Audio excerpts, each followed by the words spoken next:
I can tell you what you want to hear, I can tell you the truth, it's your choice. I prefer to tell you the truth, and I think the council has come fairly close to it. I don't mind having a look at it for the second or third time. You don't have to lobby usually local politicians like me.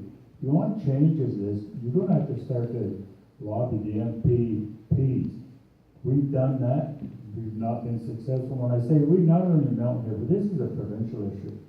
Milton is not the only place where there's a floodplain. And again, if this was to happen in Milton, there's a risk to you. As an example, insurance plays a huge role on it. Would the insurance company insure your building if it's a $10 million or a $5 million building?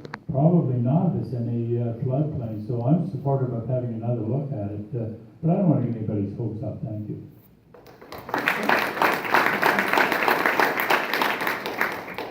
Mr. Ryan, to you. I touched base on this one, on one of the earlier questions. I understand floods are dangerous, but there are new technologies around now. We have to explore those options. We have to have right risk mitigation strategies inside. You have to see what are the triggers. You have to do our studies right. I will not shy away to lobby for this at the provincial level. Yes, provincial candidates, they are tricky, but we are not only politicians, we are the residents of Milton also. They are going to come to us for vote, and we're going to lobby. We will make our voice heard over there at the provincial level. If this is what we want.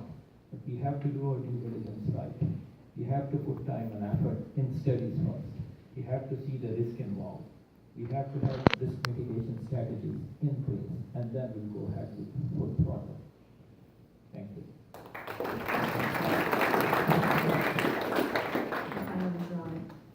Well, floods are dangerous. We all know that. So we need to make sure that we should lobby with the provincial government, because this is the only way we can get out of it. And if there's something that needs to be done, there's a technology available nowadays, as other people said, and there's other way around to it. So we can always build something if that needs to be done for the future generation, because this town needs to grow and it's growing, so we need to have some other plans to look into it. Thank you.